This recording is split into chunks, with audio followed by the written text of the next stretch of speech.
আসসালামু আলাইকুম সপ্তম শ্রেণীর প্রিয় শিক্ষার্থী ভাই ও বোনেরা, আশা করি আপনারা সবাই ভালো আছেন। আজকে আমি চতুর্থ অ্যাসাইনমেন্ট নিয়ে আপনাদের সামনে হাজির হয়েছি। আজকে বিষয় হচ্ছে বিজ্ঞান।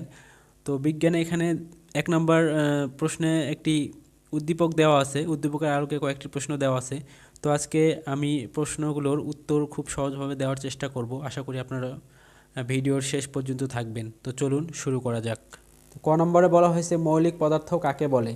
যে পদার্থ হতে সাধারণভাবে সেই পদার্থ ব্যতীত অন্য কোনো নতুন পদার্থ পাওয়া যায় না তাকে মৌল বা মৌলিক পদার্থ বলে, যেমন কার্বন, হাইড্রোজেন, লৌহ ইত্যাদি। খ নম্বর প্রশ্নে বলা হয়েছে অণু ও পরমাণুর মধ্যে পার্থক্য লিখো। তাহলে অণু, এখানে 1 নম্বরে বলা হয়েছে অণু মৌলিক বা যৌগিক পদার্থের ক্ষুদ্রতম কণা। 2 নম্বর, অণু সরাসরি রাসায়নিক বিক্রিয়ায় অংশগ্রহণ করে না, রাসায়নিক বিক্রিয়ায় অংশগ্রহণের ফলে অণু পরমাণুতে বিশিষ্ট হয়। অণুকে ভাঙলে একই বা ভিন্ন মৌলের পরমাণু পাওয়া যায়। এবার পরমাণুর বৈশিষ্ট্য দেখি। 1 নম্বরে বলা হয়েছে পরমাণু মৌলিক পদার্থের ক্ষুদ্রতম কণা। 2 নম্বর, পরমাণু সরাসরি রাসায়নিক বিক্রিয়ায় অংশগ্রহণ করে। 3 নম্বর, পরমাণু ভাঙলে ওই মৌলের আর অস্তিত্ব থাকে না। গ নম্বর প্রশ্নে বলা হয়েছে উদ্দীপকে উল্লেখিত পদার্থগুলোকে প্রতীক ও সংকেতের সাহায্যে প্রকাশ করে মৌলিক পদার্থ ও যৌগিক পদার্থ আলাদা করো। তাহলে মৌলিক ও পদার্থের আলাদা ছক এখানে দেওয়া হয়েছে। তাহলে মৌলিক পদার্থ lithium, carbon, nitrogen, potassium, oxygen, লোহা এবং ক্লোরিন। যৌগিক পদার্থ হচ্ছে পানি, খাবার লবণ, চক, চুন এবং আয়োডাইড। এরপরে ঘ নম্বর প্রশ্নে বলা হয়েছে উল্লিখিত পদার্থগুলোর মধ্যে কাকে সার্বজনীন দ্রাবক বলা হয়? কারণ বিশ্লেষণ করো। উদ্দীপকে উল্লেখিত পদার্থগুলোর মধ্যে পানিকে সার্বজনীন দ্রাবক বলা হয়।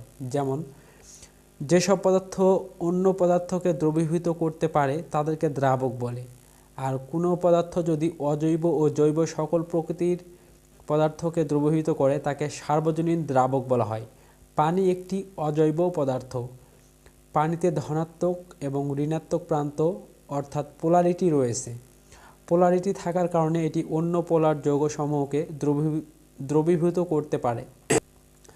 ফলে বেশিরভাগ অজৈব যৌগ পানিতে দ্রবীভূত হয়। তাছাড়া যেসব জৈব যৌগে পোলারিটি রয়েছে এরাও সহজে পানিতে দ্রবীভূত হয়। পানি জৈব ও অজৈব উভয় ধরনের যৌগকে দ্রবীভূত করে বলে একে সার্বজনীন দ্রাবক বলা হয়। তো বন্ধুরা, এই ছিল আজকের প্রশ্নের উত্তর।